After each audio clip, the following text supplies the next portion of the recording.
Welcome to the Solid Verbal. The Solid Verbal. Come after me!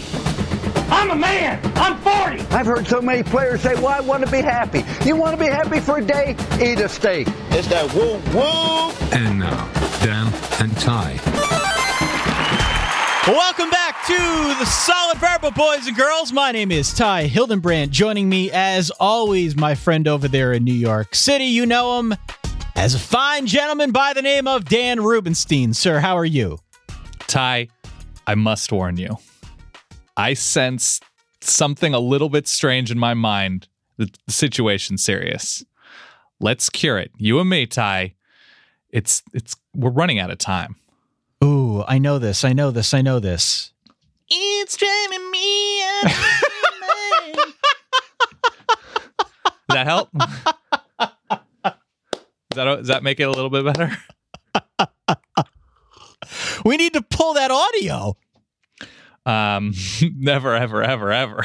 I have control of the audio. I can do it whenever I damn well please. Okay, that's fair. How are you, man? I'm good. And I also must tell you, this is 100% serious. Ryan Nanny, Shutdown Fullcast. With Spencer Hall, Jason Kirk. Ryan is recording 4 feet from where I'm standing right now. Really? There's a soundproof-ish wall between the two of us. He's using my old XLR adapter and USB cable to record the show. So we are SB Nation College Football. We're tag team in your ears. That sounds weird now that I've That was said weird. it That out was loud. very weird. Yeah. Mm-hmm.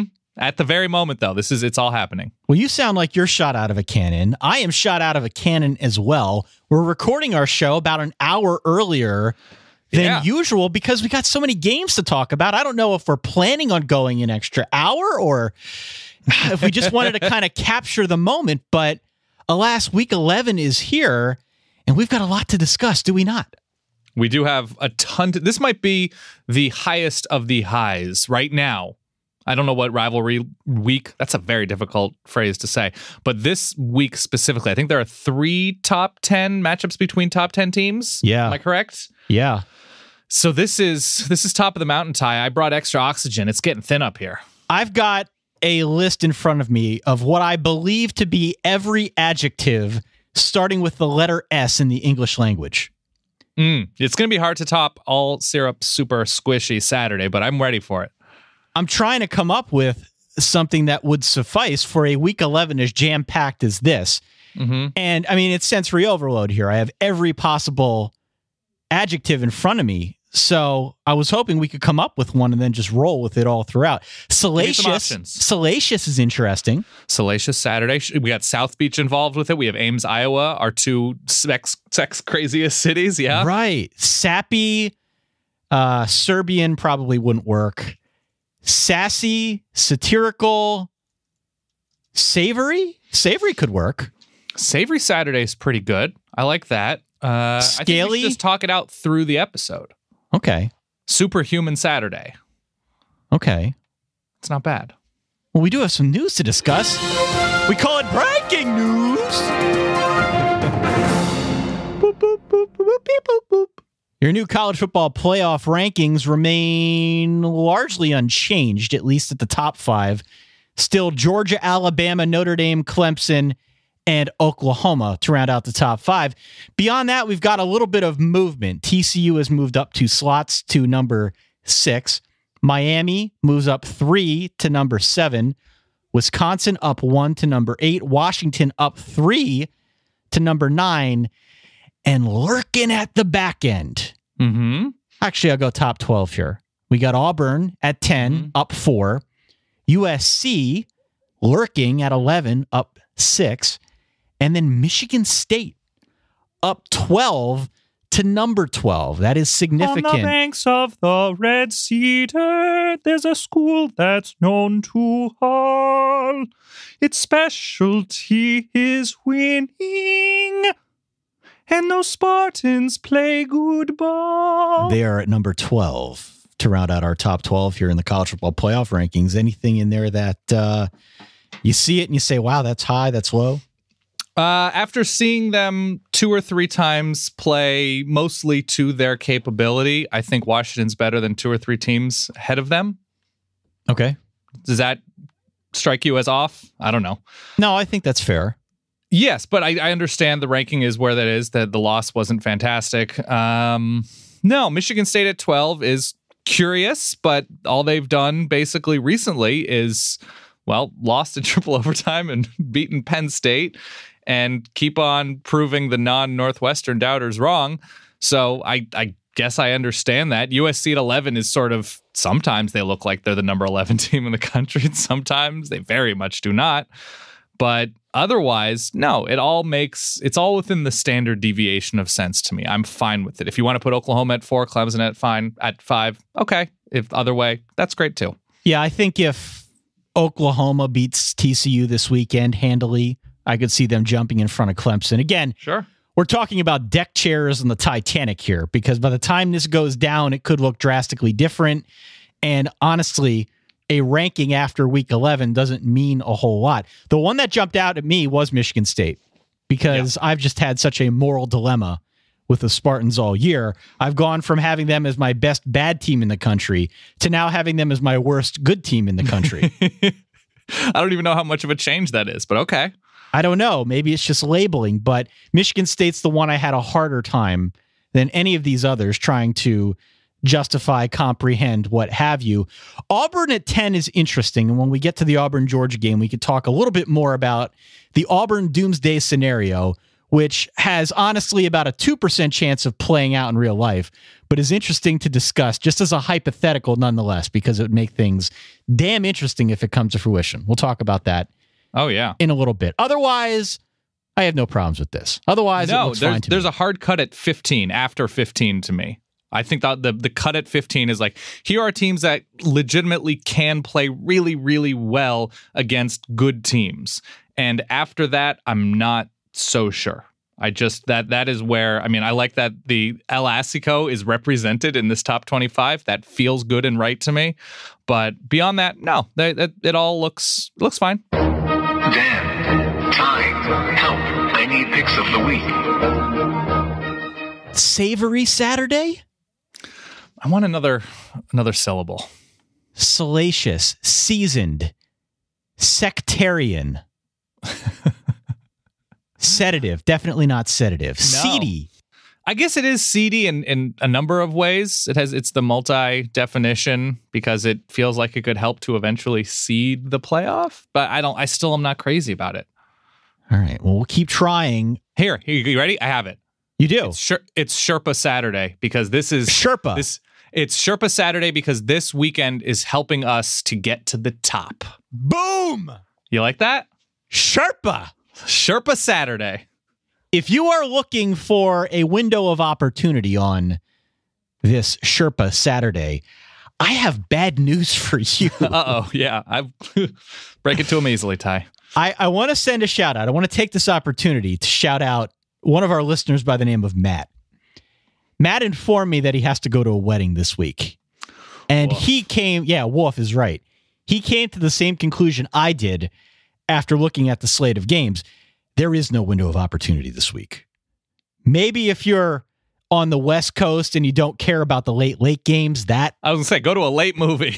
That could be an option for you. Maybe if you're one of our many international listeners. True. Go out and party like it's 1999. The window of opportunity, as I see it, is 1 p.m. Sunday in Canberra, Australia. Good reference. I like that. It's not ideal. Although there really isn't good late night, other than, shout out, Colorado State, Boise State, top 25 offense, top 25 defense. Pac-12 After Dark doesn't really exist. It's Mountain Midnight, and that's it. So I'm going to play the sound because we've gotten accustomed to playing the sound.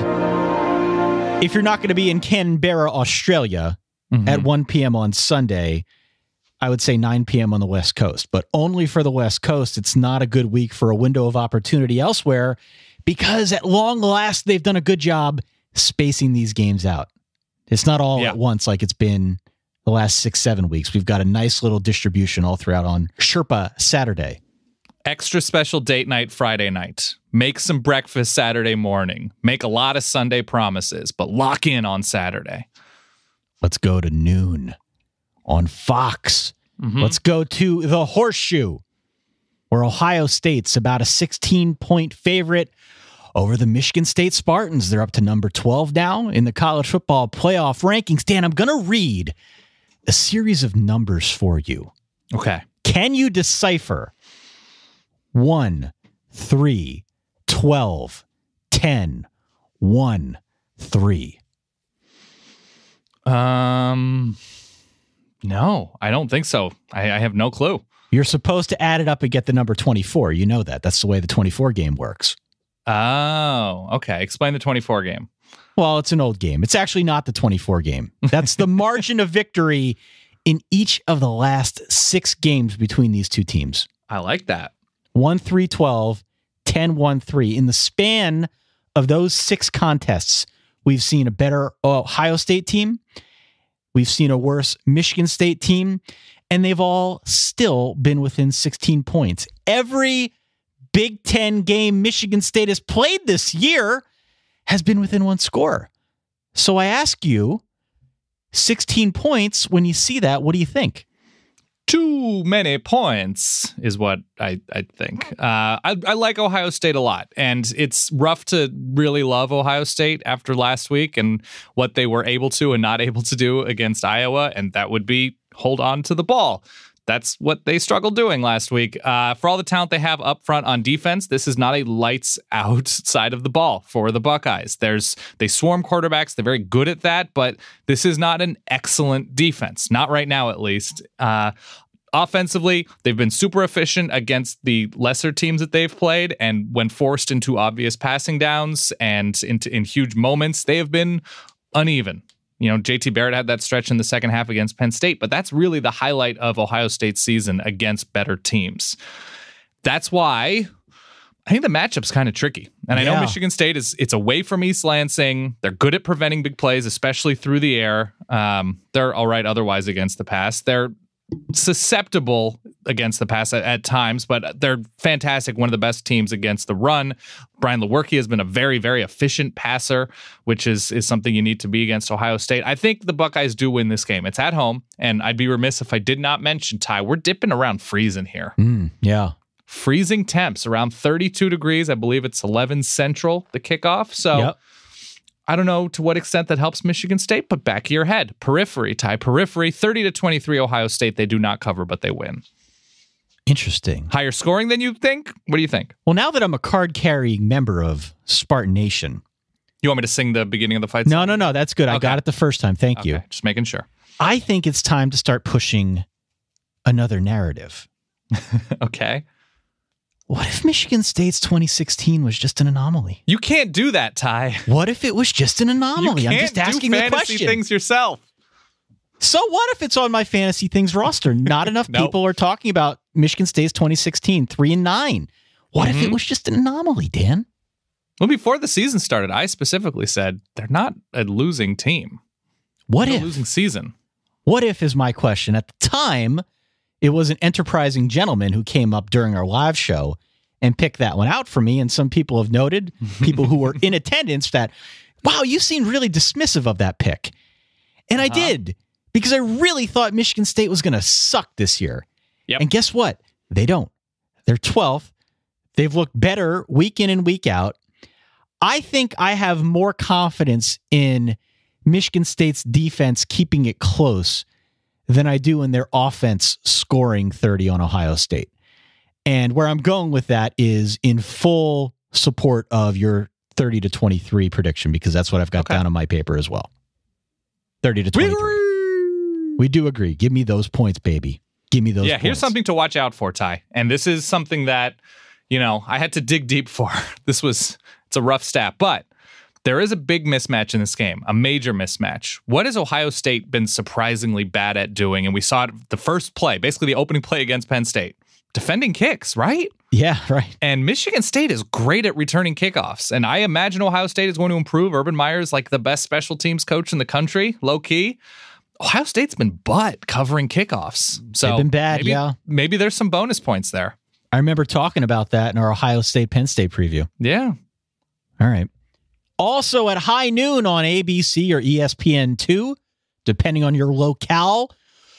Woo! We've got Oklahoma State.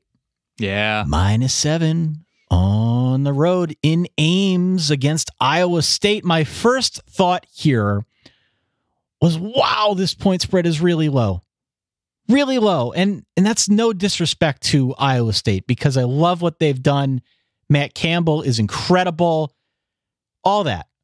But Oklahoma State's offense is so damn good, Dan. 7 points. I don't think It is. Iowa State on the surface has the kind of offense to score with Oklahoma State for 60 minutes. That was my initial gut instinct. That's fair. TCU, hell of an offense, Yeah. right? Yeah. They score a bunch of points in Ames. Now they scored 7. I believe it was 7 points. I don't believe it even came on offense. It was just a kick return touchdown from Kevontae Turpin. Here we are treating Iowa State, and the Clones may very well lose this game and may lose this game by a couple touchdowns. It's entirely possible. It would not be the biggest surprise in the world. But we're treating Iowa State like a preface team. Like we want to give them a compliment. Listen, we love what Iowa State's done. It's been very cool. Like it's a great story. They're a preface team, which I don't know if that's fair. So they haven't. Iowa State's defense, their offense, it hasn't been the most consistent. We're not talking about putting up a ton of points on teams. They had 3 points for a lot of that game last week against West Virginia on the road. They haven't run super consistently. They're all right throwing it, but there's nothing big and exciting about this Iowa State offense.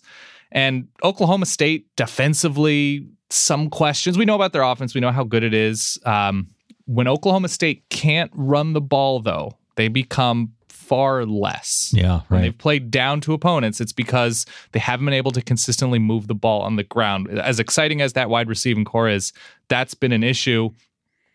The pass defense, leaky deep, but I don't know if Iowa State's the team to test them, even with the Duke of Hazzard, Alan Lazard. But I think there are some factors here, Ty. You've got Bedlam letdown. Yeah, I got that. I got that written down here. But you've taken that Bedlam letdown to Ames. You have an Iowa State defense that's allowed more than 20 points, I think just once in Big 12 play, if my math is correct, if I looked at the scores correctly. I am just going to ride with Ames, Ty. That's what I'm going to do. And they're sort of mega monster truck scoreboard on scaffolding. 24-20 Clones. Prove me wrong. Straight up? Straight up, sir. And I should also mention they're my Yako's home dog of the week. Home Dog of the Week.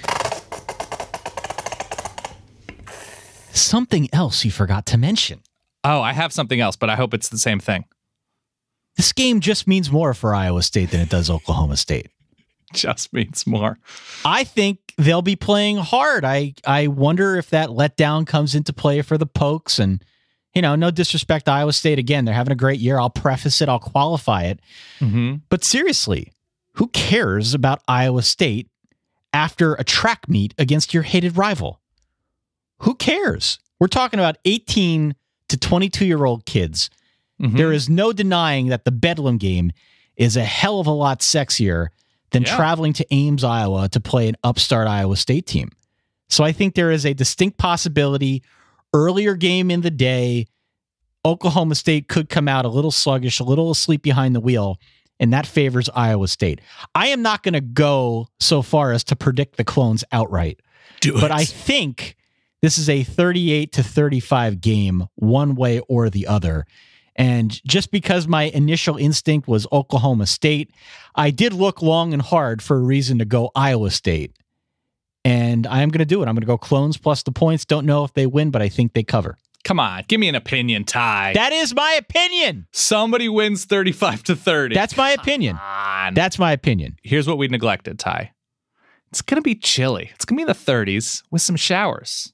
To me, that favors Iowa State. Team good at forcing turnovers.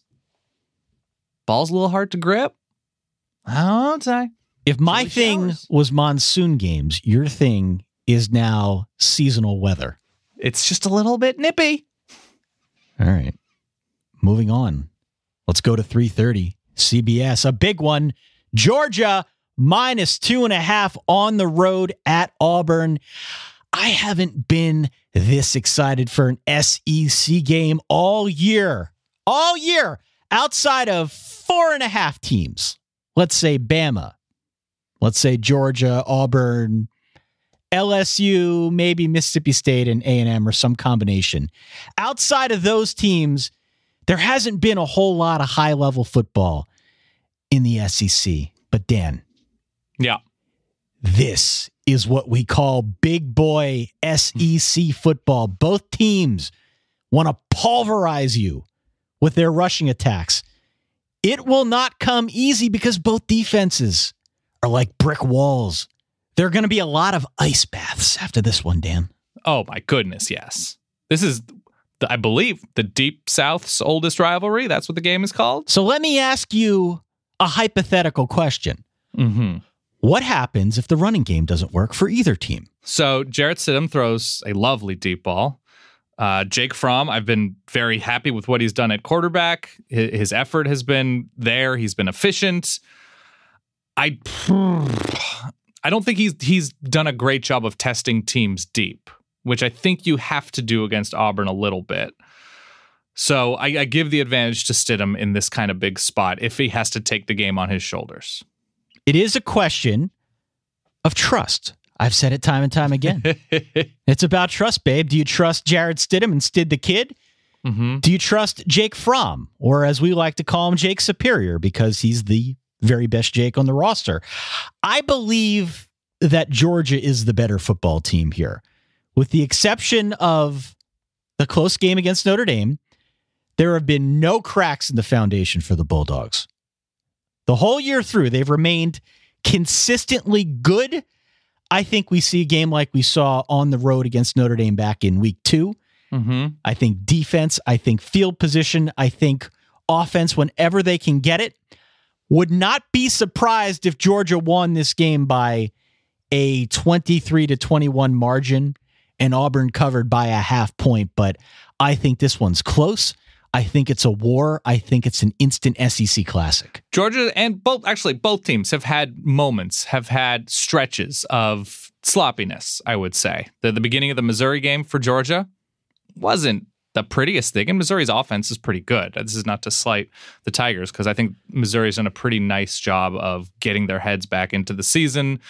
And Auburn, the LSU game, maybe a little bit mentally checked out when they get leads to a certain extent and they go stretches without moving the ball, or play calling has been suspect. But yeah, I went back and forth in this game a lot, and I couldn't find a reason to love Auburn over Georgia beyond playing at home.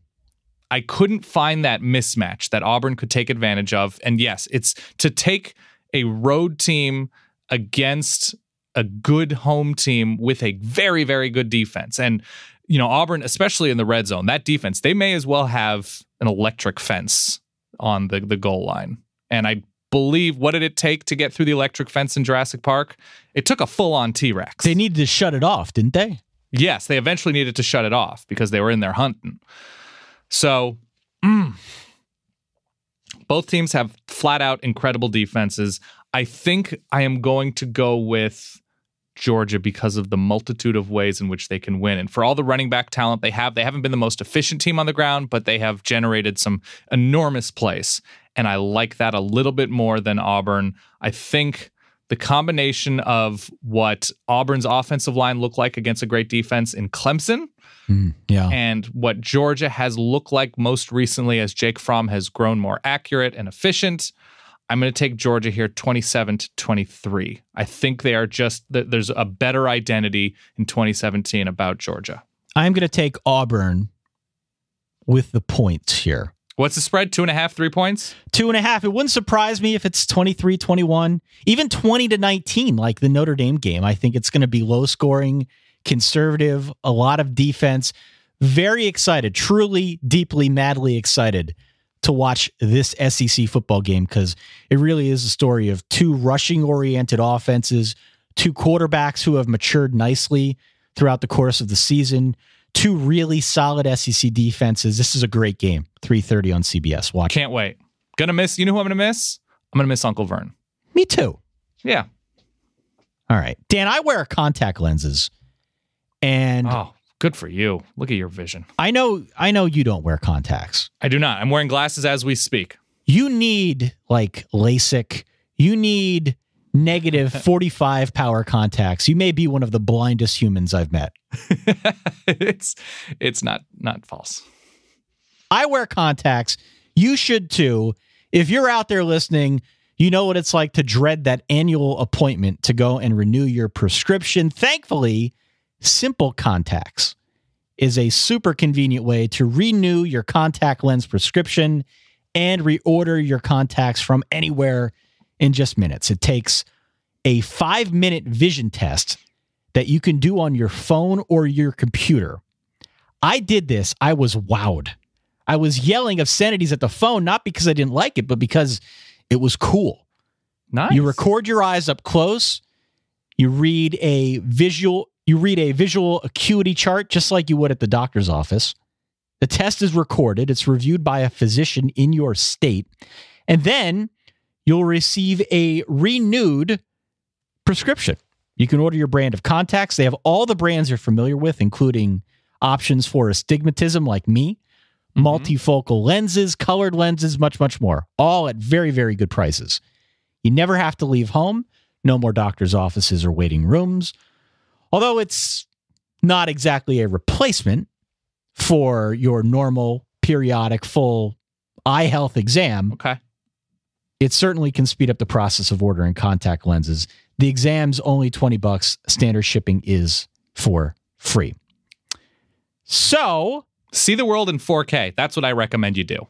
To get your $30 off of a contact lens order, go to simplecontacts.com/solid and enter the code SOLID at checkout. That's simplecontacts.com/solid. Enter the code SOLID at checkout, and you will get $30 off your contact lenses. It's a good deal. I've done it. I'm not just saying it. I've done it. It's really cool, really convenient, and my contacts should be arriving any day now. Hell yeah, Ty. You got to give me a full report. Onward to another 3:30 showdown. On ABC, we've got Wisconsin at home. A 13-point favorite. A tester against the Iowa Hawkeyes, Daniel. Will there be a letdown effect for Iowa? Because you'll remember a week ago, they clobbered Ohio State by 31 points. Their fans rushed the field. Iowa has been very quietly very decent.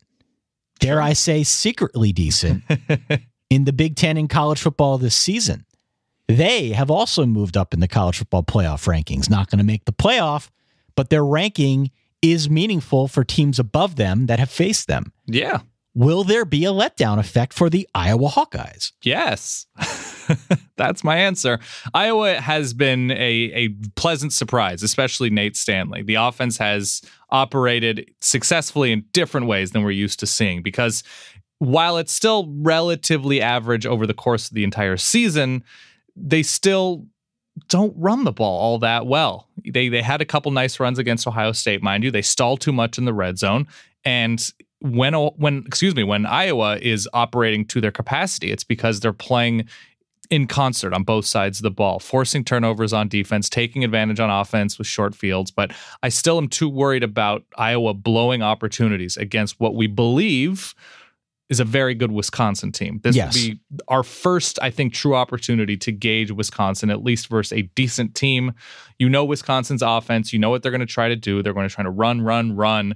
And Jonathan Taylor, tailback, for as exciting and fun as he's been, which is undeniable, they still don't bust a ton of bigger runs. It's much more ball control and just smothering you, which is great because it works. Defensively, they are phenomenal versus the pass, which is good news for this particular matchup. Jim Leonard has done a very good job with that defense. They're awesome on passing downs.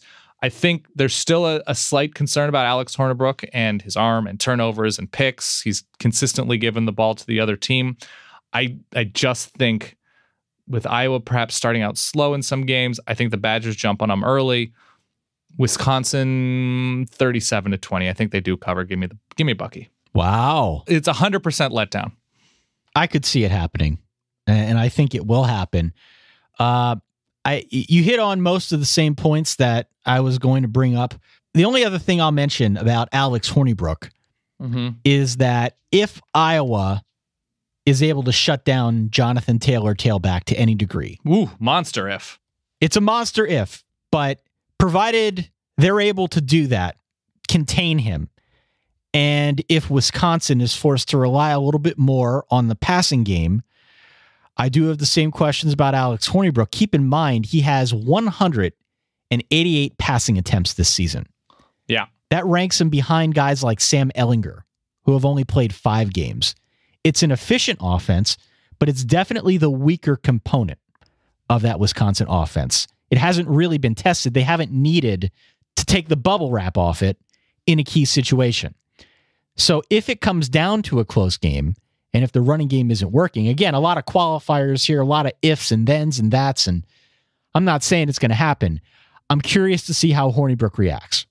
I really, truly am. And with guys like Nate Stanley coming along the way they have, Nate Stanley's got a 22-4 touchdown to interception ratio. Revelation. The last 3 games between these teams have been within 1 score. It's Wisconsin's first real test. I believe that Iowa starts slowly, but I think it's a tight game the whole way through. I think Wisconsin wins 20-17, and I am happily grabbing those 13 points. Wow. Okay. All right. I mean, I don't know if this changes things, Ty. Sweater weather. Low 30s, high 20s. Is it Sherpa Saturday or is it Sherpa Saturday? It's Sherpa Saturday. Oh, God, this works on so many levels. Ty, we're great. Sherpa Saturday means close games, means sweater weather, maybe means a little snow. Sweater weather Saturday. Whatever starts with an S and goes with Saturday. Yeah. But yeah, this is going to be, what time is this? Is it 3:30? 3:30. Oh, my God. So we've got Georgia, Auburn at 3:30, Wisconsin, Iowa at 3:30. We've got 2 good nooners in, I think, the Iowa State and the Michigan State games are at noon. Yeah. This is like I don't know if it's Bristol. I forget which NASCAR race it is because I'm not a huge fan of the sport. But when they come down the whatever straightaway, like, we're going 3 wide. When, I don't know, Dr. Jerry Punch or somebody like bus a vein. Yeah. We're going, here they come, 4 wide. I like that. Stretch run Saturday. Yeah, stretch run Saturday. And then we move to the nightcap here. 7 p.m. on ESPN. We've got Alabama, a 14.5 point favorite on the road at Mississippi State. Dan, I'm just gonna go ahead and get this out of the way. Lock of the week. I think this is a horrible matchup for Mississippi State. Not to say that Alabama is a good matchup for anybody. It's a really bad matchup for Mississippi State because you and I and Nick Saban and pretty much everyone who follows college football closely knows that Mississippi State wants to give the ball to Nick Fitzgerald. He's getting the football.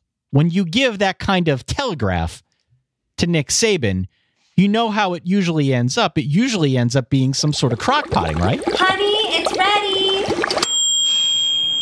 I'm feeling crockpotting here. I'm going Alabama minus anything. Lock them up.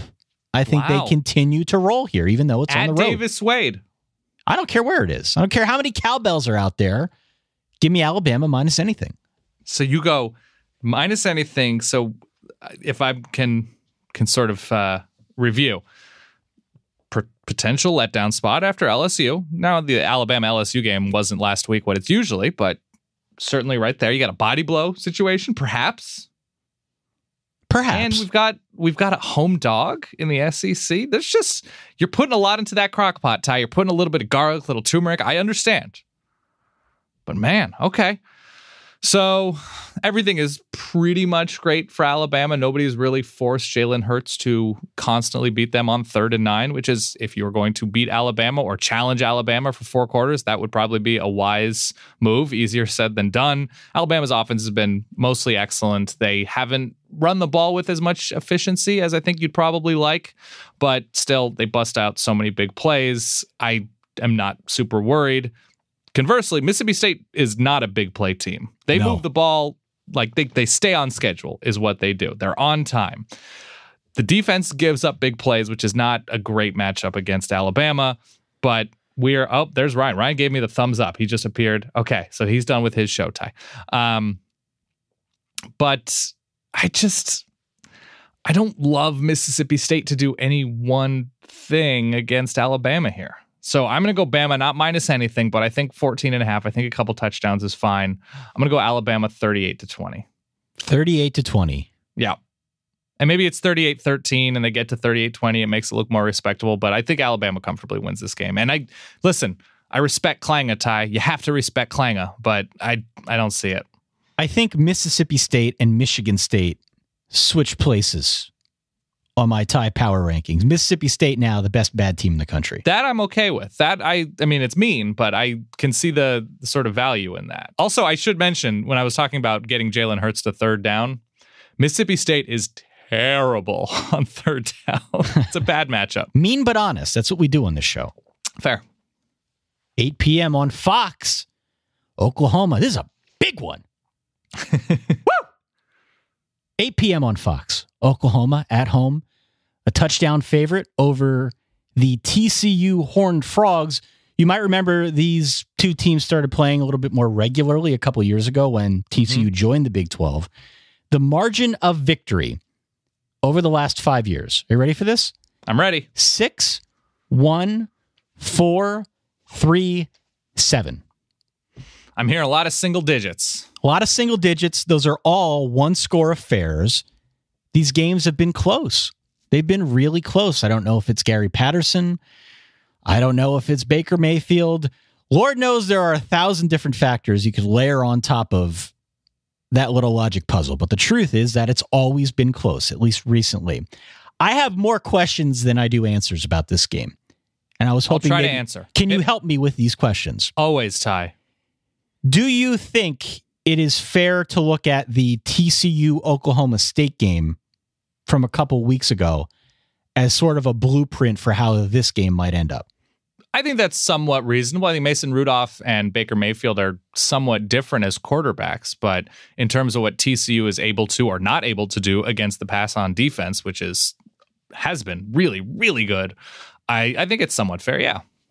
Secondly, what kind of a letdown effect could be in play here if you're Oklahoma? Because if it comes into play for Oklahoma State on the road against a quality opponent in Iowa State, wouldn't that also come into play for the other side of the Bedlam game in Oklahoma now at home against TCU? Oklahoma's really good at home. I think the letdown effect is a little bit less when you stay home. I mean, granted, the game was at Oklahoma State last week, not a huge trip for Oklahoma.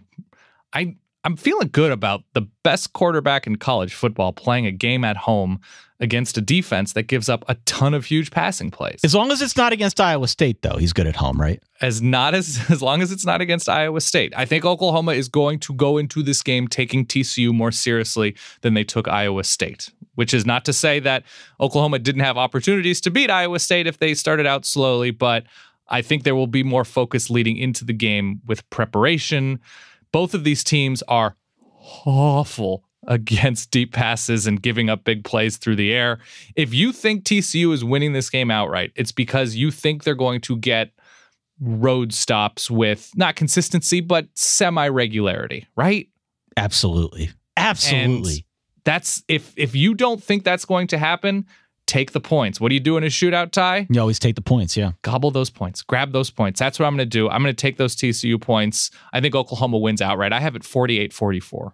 48-44. Interesting. Yeah. So you're feeling shootout then? Feeling absolute shootout. Gobble those points. Actually, it's not fair to say that Baker Mayfield wasn't good against Iowa State. He was very good. The problem was the Oklahoma defense against Iowa State. My gut was 100% to take Oklahoma at home. Okay. Because I've been so impressed with Baker Mayfield and what Lincoln Riley has done on offense, how he's gradually assembled the parts and made it all work together so well. Remember how many pieces they lost from a year ago. And now, according to the S&P Plus, they still have the number one offense in the country. That's a testament to what Lincoln Riley has done in his first year, his first season at Oklahoma. Hasn't even been a year, just got the job this past summer. So he's done a really good job with offense. My gut, though, was Oklahoma, which means I should snag the points and go in the other direction. That's also a reasonable way to view this game. I really do see this game as, what was the Hugh Jackman robot boxing movie? Was that real steel? Real steel. I just see, like, second half of this game, not unlike Bedlam, I just see wham, wham, wham, wham. I just see it back and forth and just pure entertainment. I'm excited. A lot of points, a lot of big plays. I think you're right. Maybe whoever has the ball last year Sure. is a team that ends up winning. I'm going to gobble up the points. What do you say, 44-40? Oklahoma? 48-44. Yeah, okay. I'll go a little bit lower scoring. I'll say 41-37. Oklahoma wins at home in a lot of points, a lot of yardage. Yeah, good old-fashioned shootout in the Big 12. Excuse me, Evangeline Lilly vehicle. That's on me. And then finally, 8 p.m., ABC, Notre Dame, the Irish, a 3-point road favorite at Miami, at the Canes, Dan. I was at Mama H's a little bit this week. Okay. And we got to talking about this football game. You know, it's Notre Dame, Miami. It's an iconic matchup, right? Always. She turns to me and says, you know, it's not like you're good at picking, but who do you think is going to win this game? Who? Mama H is throwing shade at me, Dan. Yeah. Why are you playing that music when I talk about my mother? No reason, Ty. Why are you playing that music? Just old-fashioned. You got some explaining to do. Notre Dame football. You got some explaining to do. I'm just very excited for this game, Ty. I am terrified to say publicly what I think is going to happen in this game. So why don't you start? Ty, come on. Why don't you start? Be courageous. No. Why don't you start? It was Katy Perry? What is her song related to being courageous, Ty? Roar. Roar? Beat Roar and give me your pick. No, you go first. All right. So we know Notre Dame runs exceptionally well. I think they probably lead the country or around there in just huge explosion plays. Josh Adams, obviously an enormous reason why, but Brandon Wimbush has been a part of that as well. Defensively, they give up a little bit too many of those plays, but otherwise, this is a really, really good defense. I love what's Coney is a linebacker, as is Drew Tranquil. They generate turnovers. There's talent on all levels of this defense, and I think it's important with as sloppy as Miami has been a bit through the air with Malik Rozier. Rozier, excuse me, let me give that Rozier, like Dvorak. Miami's a good team. Miami's a really good team playing at home with an unpredictable Manny Diaz defense that is going to try to confuse Brandon Wimbush, has very good corners, a very good secondary. They rush the passer super well. I don't love Miami on the ground, which is something against the run, that is, which is something Virginia Tech was not able to take advantage of. And Virginia Tech has not really been a terrific rushing team all year long. So I think that was the big weakness for Virginia Tech trying to keep up. But Notre Dame shouldn't have that problem if Josh Adams is healthy. I saw reports that it was sort of lingering headaches before and after the game against Wake. Did you see that? Yeah. He should be fine. He should be playing in this game. Listen, fingers crossed, fingers, toes, tendons crossed that everything is healthy with him and his head is clear and healthy. So a concern, obviously. What I envision, Ty, is I think there is going to be an early Brandon Wimbush mistake. He sort of sees something that isn't there. I don't know if it's a pick six or something like that. Miami, short field. They go up 7-0, and the stadium is rocking. That's what I'm seeing. Does Miami Stadium ever rock? Did you see what tickets are going for this week? I saw they're very expensive. It was like $800 to get in. That's a lot. That's way too much. So much money. But here's the good thing. I think with the friendlier, kinder, gentler, softer Brian Kelly and his offensive staff, I think they keep the offense patient. I think they bust a couple big runs. I think Brandon Wimbush makes a couple big throws. He's not forced to win the game. It's not on his shoulder. I think they win by a touchdown. I have it at 30-23 Notre Dame. Interesting. So Notre Dame covers. You're big on 30-23 this week, aren't you? Not only am I big on 30-23. No, don't do it. Give me the Irish. Lock it up. Lock of the week. I don't know how I feel about this, but okay. You've been good on your picks this year so far. I'm not bad. The efficiency metrics give Notre Dame a distinct advantage on the ground. Yes. And we know that that's what they want to do. Presumably, Mark Richt knows that as well. I'm sure he's seen the game tape. His former school was the one that I think provided the blueprint for how to beat Notre Dame, and I'm talking about Georgia. Mm-hmm. If you're Mark Richt, you got to look at that Georgia game because Georgia held down Josh Adams to, 30 yards, 40 yards? It wasn't much. I forget the exact number, but they held down Brandon Wimbush. He had 1 yard on 16 carries. Granted, they sacked him 3 times, and the play calling was different for Chip Long and Notre Dame back in week 2 than I think it is now. Fair. But you get the point.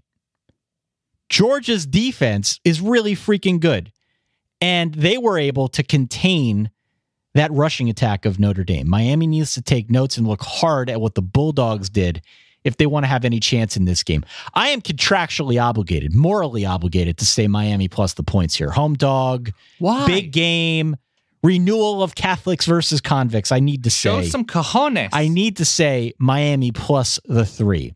It would not surprise me, wink, wink, nudge, nudge, if Notre Dame ended up winning this game. Listen, I have superstitions to keep up, dog. If I'm Bono, you're the hedge, Ty. I don't care. You see, it's a little U2 reference. That was good. I like that. Here's what I actually really, really do enjoy about Notre Dame. They don't get bye teams. And Miami has gotten bye teams, and that's a quality too, when you can win when you're not playing particularly well. This is, after the Georgia game, Notre Dame wins by 29 against a Boston College team on the road, who we now think more of. Yes? Sure, absolutely. Boston College. They beat Michigan State by 20, who we now think more of, on the road. They beat Miami of Ohio by 35. North Carolina on the road by 23. It wasn't always pretty. USC, they beat by 35. North Carolina State, a team we think is pretty good. They beat them by 21. Wake was actually a bigger win than the final score suggests. That's an 11-point win, but it was probably closer to 15 or 20 in terms of what Notre Dame accomplished. So they're not getting by teams. And that, to me, is at least an indicator of killer instinct, right? Notre Dame being a team of destiny. Oh, don't do it. No, I think Notre Dame is very good, and that's something that very good teams do. We could be inching dangerously close to me falling asleep at halftime of another key Notre Dame game in the postseason. May I ask you a follow-up question? Please. If Miami is up 23-17 with 2:04 left, and Notre Dame starts with the ball on their own 19, how confident are you that Brandon Wimbush can start finding Durham, Smythe? It's Smythe, right? Smythe, yeah. Alize, Mack, or Chase Claypool, or EQ. How confident are you that he is able to, with 1 or 2 timeouts, able to suddenly be more accurate than he's been at times and have the sort of mental wherewithal to lead a game-winning drive? Well, at times is the operative phrase, because there were more bad times earlier in the year than as of late. As of late, he's looked really confident. I'm still not overly confident in his ability to lead that kind of drive, but he has certainly looked better. And whenever you've got big-bodied receivers like Chase Claypool, Durham Smythe at tight end, certainly you've got EQ causing trouble for defenses, although he hasn't had necessarily the biggest year statistically. Right. He's got weapons to work with. I'm just not sure how confident I am in him in a crunch time situation. We haven't seen a lot of him in that spot. And we've seen it from Malik Rozier. We've seen it from Amon Richards. We've seen it from Miami. Yeah. They've had to hold on or come back. And that's at least something where there's some fortitude there. All right. We've got a bunch of other games to discuss here, but before we do, I do need to mention one more time that fall is my favorite time of year. I said it last show because it's always a game to watch. And now, thanks to Net 10 Wireless, you have access to the latest scores and highlights right on your smartphone. You get a choice of flexible plans, great nationwide coverage on one of America's largest and most dependable networks. There's never been a better time to switch to Net 10 Wireless because for a limited time, you can get double data for life on unlimited plans starting as low as $35. That means you can get unlimited talk, text, and the first 4 gigabytes of high-speed data, then 2G for just $35. Plus, with Net 10 Wireless, you can pick the phone and the plan that fits your needs. Your needs. Mine? Yeah, anyone's needs, really. Now you got that added bonus of double data for life. It's a good deal. No contracts, no hidden fees. Visit net10wireless.com net10wireless.com. That's NET, the number 10, wireless.com, to reference the terms and restrictions of service and all the legalese. Just get more info on double data for life today at net10wireless.com. It truly is a game changer in the wireless world, Dan. Grab that data. Grab those gigs. All right, some other games here. Rapid fire. Gotta move quick. What do we got? High noon, ABC or ESPN2. We've got NC State -3 on the road at Boston College. I wonder out loud and to myself sometimes at night, what does NC State have left in the tank, Dan? Because they had Clemson last week, Notre Dame the week before. That's a tough back-to-back slate. Now they're going on the road against a BC team that, as you mentioned a few minutes ago, better than we thought. We think more highly of them now. This is potentially a tricky spot for NC State, even though I think they're still a really good football team. Yeah, I hate that stretch. I love that stretch for Boston College of NC State's, but I hate it for NC State having Notre Dame and Clemson right there back to back. I haven't watched a ton of BC football this year. Good for you. From what I have seen, Ty, Chestnut Hill is where quarterbacks go to struggle.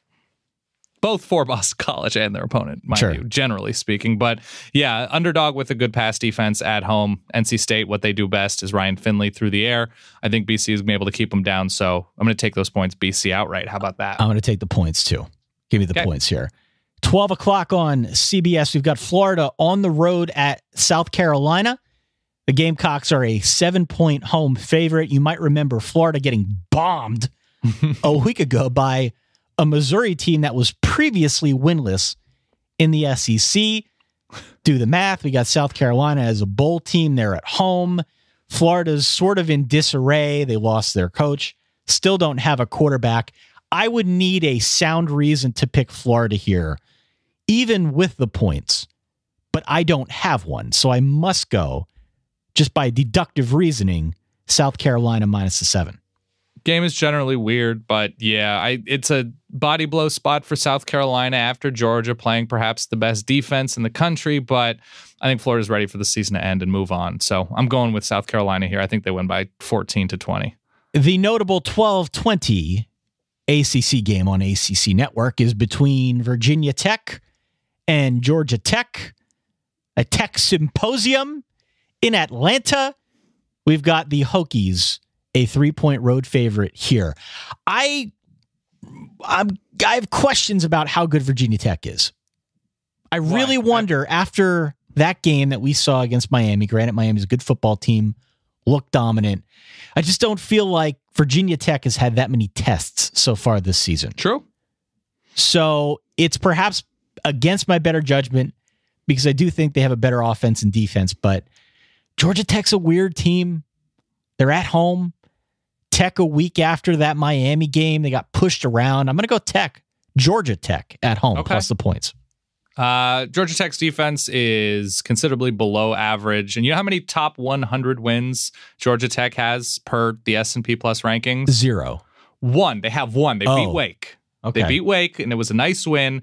I think that there's a bad mismatch in here. I think Virginia Tech's going to throw all over them. So give me the Hokies. I like Virginia Tech's front to limit Georgia Tech on the ground, and I think Josh Jackson has a nice game through the air. 3:30 on ESPN. We've got Florida State on the road at Clemson. Woo! 17.5 points is the line. Many here. Points. Yeah. A few short months ago, we had this game circled. Now, you could not pay me to watch it given the other games that are going on at 3:30. No. I'll keep it on as like maybe a game that I have on mute, something that I flip to at commercials of other football games. I'll read about it later. I'll watch highlights and perhaps some pirated footage of this game later. Okay. But in no way, shape, or form am I excited about this football game the way I expect it to be. And I don't have a good reason to go Florida State here. So I'm just gonna bite the bullet, give the points, and say Clemson minus whatever. Could you see a scenario in which Florida State players are up for this game after holding on against the team that beat Clemson, Syracuse? What a weird place this Florida State team has fallen to. And Florida State players saying, let's do it. Let's do one more. Let's one more job. Win one for the Jimbo? I don't see it. I think Clemson wins this game comfortably. I'm with you. And makes a statement as a team that's sort of not fully in the conversation unless that conversation is about drone towels.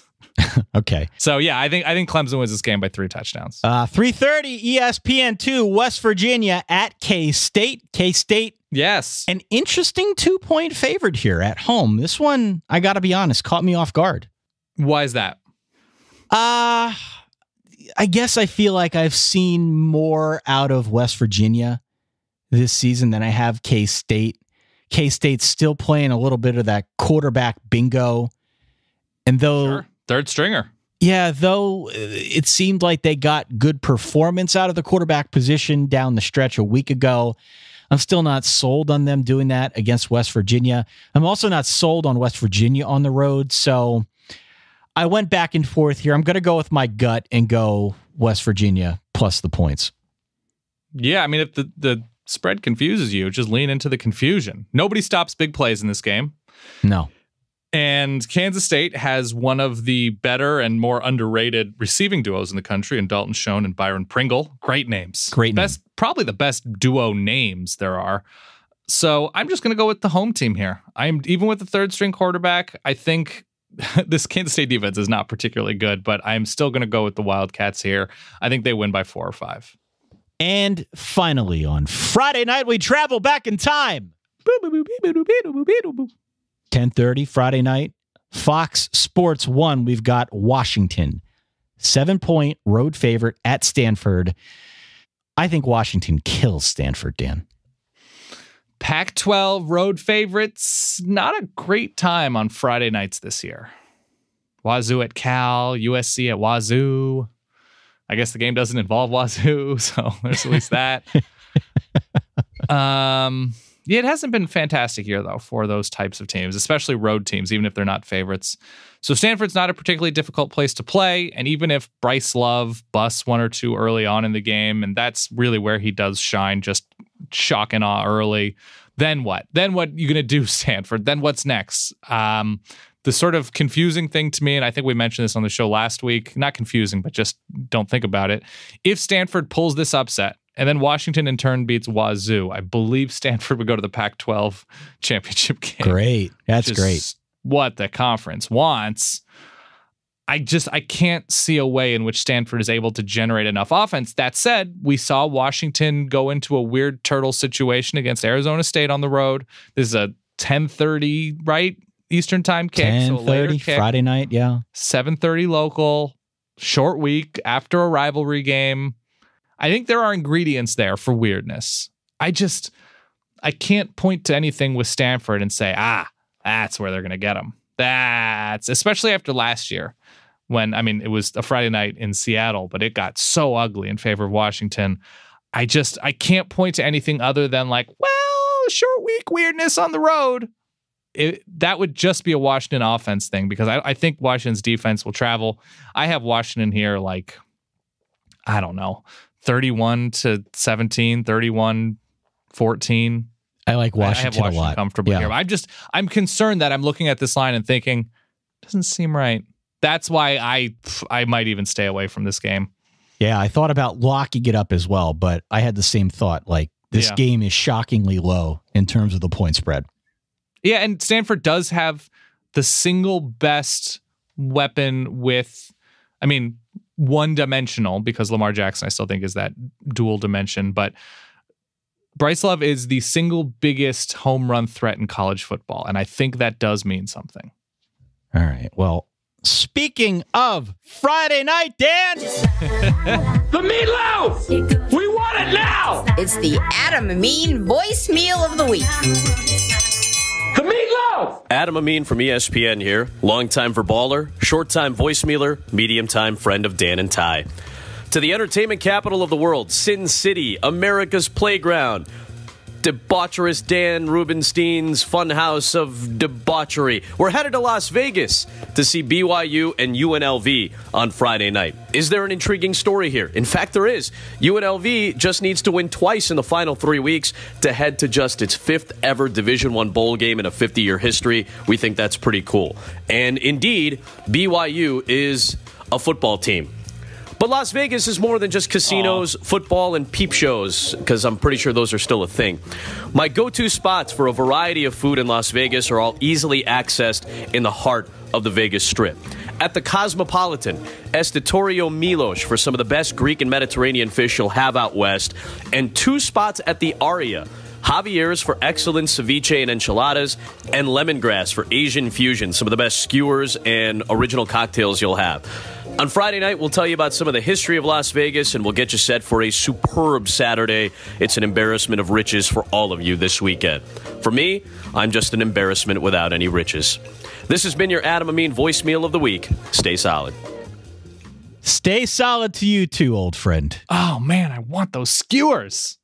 Stay solid. Do you think Adam Amin's playing a little roulette, little blackjack? He is a focused dude. He is like, what was the name? I'm just not going to know this, but the member of the bobsledding team in Cool Runnings who didn't go out and he would just hang in the bathtub studying the course maps. Do you remember that? That is Adam Amin, man. He is nothing but a pro. He's got the whole blackjack book memorized like Zach Galifianakis. It's true. He's seeing numbers and shapes all over the place. Thank you, Adam. Best of luck to you. Eat well out there in Las Vegas. That's your Adam Amin voicemail of the week, introed ever so kindly by Mama H. I thought we would never be able to get her on the show again. No, we got her. She was worried she'd be too much of a celebrity at the live show. Yeah. I'm glad we have her. So that's all we got on Sherpa Saturday, week 11. It's going to be a big one. I am excited. Please do give us a phone call at 408-VERBAL-1. You can send us a text message, too, if you'd like. I've been responding to them. I did last week. I responded to nearly all of them last week. We're also on Facebook, on Twitter, on Instagram. We're posting teaser trailers now for our weekly preview shows, which you can find on all of our social channels. We've got 280 characters now, which we will surely not abuse on Twitter. No. A lot going on here. Yeah, I think it's Darice Bannock. It's the name of the character, played by Leon. Okay. Arkansas LSU is this weekend, too. Great. We are not going to preview it because I think it kicks off in like an hour and a half, but Ohio Toledo is an actual really good piece of action that I hope you watch. And if you're listening to this on Thursday or Friday, wow, can you believe that game? What a crazy football game. Wowza. Beyond that, Ty, I just have a single request. Can you please drop that rousing, swirling, prickly, overflowing drum and fife? What do we got? Real quick, Ty, Georgetown looking for that elusive second win to go 2-8, traveling to the Nella Dome to take on Bucknell 4-5. Who do you got? I got to go Bucknell here. Georgetown away from Multisport Field. Yeah. Georgetown just in general playing football. Not a good formula this year. So give me Bucknell. Just a different squad. Colgate the Gators at 5-4. Lafayette 3-6. Not bad, right? Chipping away here. Give me Lafayette at home. Why not? Yeah, I had a below average burrito in Easton, PA. So give me Lafayette. Holy Cross 4-6. At Lehigh at 3-6. You already know which direction I'm going here. I don't know. The Crusaders have been good to your wallet. Have they? They've been very good. How many Holy Cross games you been betting this year? You been holding out on me? Buddy, let me tell you something. I'm putting a new wing on the tiny box I live in Brooklyn. Thanks to the Crusaders. I'm taking the Crusaders here. I gotta go Mountain Hawks. Gotta go Mountain Hawks. Here's what you need to know, Ty. 3 teams at 3-1. Colgate, Lafayette, and Lehigh in the Pat League standings. Holy Cross just behind them at 3-2. Fordham at 2-3. And Ty, I know we've been talking about this all week, but officially, in the case of multiple ties, more than 2 teams tied for the same spot, the following process will be used. Note the entire process for multiple team ties must be completed. The Patriot League does not revert back to the 2-way tie formula once the multiple team tie has been resolved. That obviously makes sense. Records between the tied teams will be evaluated to determine if one if one team won more contests against the other tied institutions, and B, if a tie still exists, a comparison of records will be conducted for each team, starting with the highest seed not involved in the tie and continuing through the lowest seed if necessary. This goes on and on, Ty. The fifth tiebreaker, coin flip. Wow. Coin flip. I wonder who gets to flip the coin. It would be, what's his name? Gordy Lockbaum? Sure. Is he still around? Definitely. Okay. Well, I can only assume it's our pal Gordy. That does it for our Patriot League lightning round. Thank you for tuning in. Thank you, as always, for being a supportive member of the Verballer Hood. Don't forget, you can interact with other Verballers in the community by going to reddit.com/r/solidverbal. It's a community for Verballers created by Verballers. We check in from time to time. We still have to do that AMA at some point before the end of the college football season. But alas, if you're interested in the show, if you like the show, check that site out in addition to your ongoing subscription to the podcast, which is free via Apple, Spotify, Google Play, anywhere you can find podcasts. You can find the Solid Verbal. We very much appreciate your listenership and any star ratings or reviews that you'd like to leave. Oh, Ty, shirts. We got shirts. Yes, tell me. Cottonbureau.com, the Solid Verbal shirt. It's the second printing of the fall 2017 design, that green one with all the little icons, and it says the Solid Verbal in the upper, as you look at it, left-hand corner, but on your chest, on your torso, it'll be your right-hand side. They're up. They're at cottonbureau.com. They're wonderful shirts. They're soft and comfortable, and they fit really nicely, in my humble opinion. And you should go grab one if you're so inclined. All right. That sounds good. We got that going on. We're still working on it. Go get it. Still working on live show stuff. We're still planning on doing that in Atlanta. Yes, in Atlanta. Working hard on that. So do stay tuned if you're going to be in the area. If you have a team that may be traveling to the area, let's say for a national championship game. I don't know. Don't want to jinx it. Keep your ears peeled. We'll let you know. Daniel, have a good night. Hey, Ty, you as well. For that guy over there, my good friend Dan Rubenstein, for myself, Ty Hildenbrand over here in Eastern PA. Thanks again for playing along with us. Enjoy your week. Enjoy your weekend. We'll catch you all on Sunday. In the meantime, stay solid. Peace.